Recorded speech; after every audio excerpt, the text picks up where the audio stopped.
काम करने का निर्णय लिया है।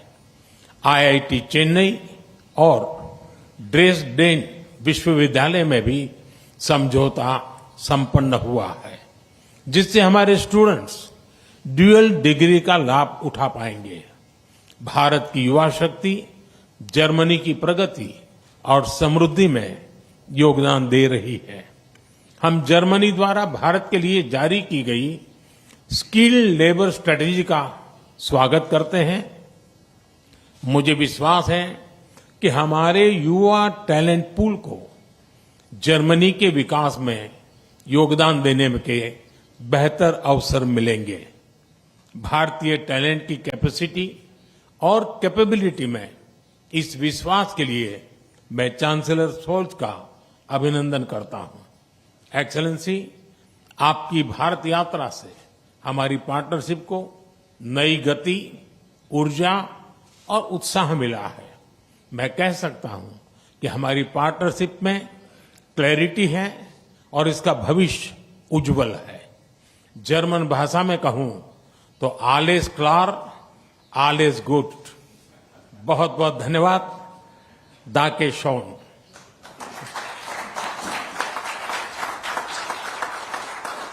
Thank you, sir.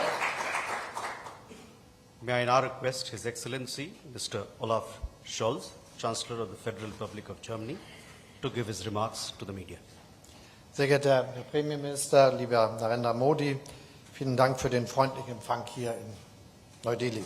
Es ist längst zu einer guten Tradition geworden, dass wir beide uns mindestens einmal im Jahr treffen. We have a bilateral meeting at least once every year.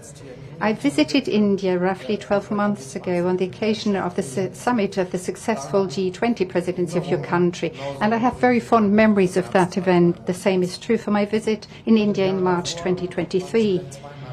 And the year before that, you visited Germany twice.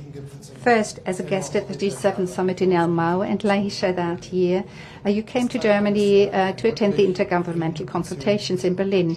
That is a very impressive illustration of how close relations are between both our countries.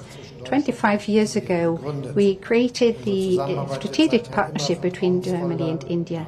Our cooperation has become ever more trusting, solid and substantial. Growing together with innovation, mobility and sustainability. That is the motto of the 7th Indo-German intergovernmental consultations that have taken place today. It is a fitting motto because it illustrates the extent to which India and Germany both benefit in equal measure from this good and trusting cooperation. This is especially true for the field of economic ties. Germany has become India's most important trading partner in the European Union, and I'm determined to further strengthen and build on this link and cooperation. I have with me, as members of my delegation, a high-level business delegation that has seized the opportunity to engage bilaterally with India's industry and business. And parallel to our consultations, an Asia-Pacific conference of German business is taking place here in Delhi. This offers an excellent stage on which the German business community can present itself as a reliable partner for the future of your country and our country. We have a clear message for the entrepreneurs in both our countries. There is enormous potential to further build and expand trade and investment between both our economies. And as Chancellor, I strongly favor an ambitious FTA, free trade agreement between India and the European Union. I believe that both sides would benefit, and it should be our ambition to make headway in that regard. We've also made good progress with regard to another topic. Almost 250,000 of Indians live in Germany these days. That goes to show how successful our migration mobility agreement has become. The men and women from India live in Germany, very often in sectors in where they are most urgently needed, in the field of medicine, in the care sector and in IT, and it is our objective to attract even more skilled labor from your country. We have developed a specific country-specific agenda for India to that purpose that we have presented to our colleagues in New Delhi. It is, by the way, the first such country-specific agenda in the framework of our strategy on skilled labour. Then that goes to show how much we value India as a partner in that respect. I'm pleased to see that your government has responded positively to our interest in the mobility of labour, and especially skilled labour. And we hope that you will seize, and the Indians will seize this opportunity. Our countries also want to cooperate more closely in the fields of environmentally friendly and sustainable technologies, like digitization, software and semiconductor production. We are therefore strengthening our innovation technology partnership. We also want to cooperate more closely in the sector of energy, to begin with in the field of wind and solar energy, but also in the field of hydrogen. India is set to become a global hub for green hydrogen. The federal government and German companies would like to be part of this success story. We touched on bilateral issues, but of course we also took the time to speak about geopolitical issues today. Let me start by saying that, especially in times like these, it is of the utmost importance that India is an anchor of stability in South Asia. The international rules-based order, which has come under massive pressure as a consequence of Russia's attack on Ukraine. Russia's war of aggression against Ukraine affects Germany and India in many ways. No one can close his or her eyes to the conflict and the impact it has on us. Therefore, I approve that India supports a lasting and just peace, and I am pleased about your readiness to make use of the reliable relations that you have developed to all parties to contribute to a political solution of the conflict.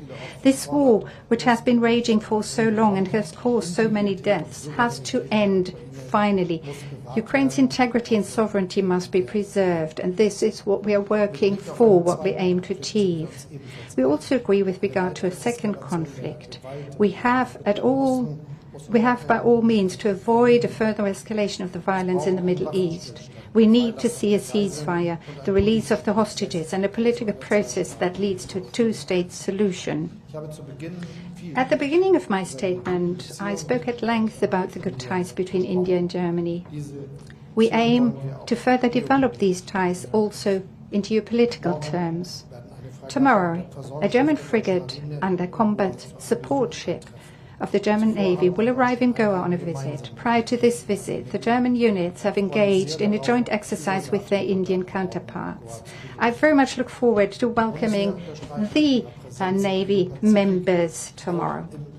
In the Indo-Pacific, the Federal Armed Forces is also present and underlines that there too we stand up for respect for a rules-based international order. The freedom of maritime trade unions must be respected everywhere. Prime Minister, I would like to thank you for the excellent talks we've had today. I believe that the intergovernmental consultations in New Delhi were a great success. Thank you very much. Thank you, sir. That concludes the press statement. Ladies and gentlemen, thank you for your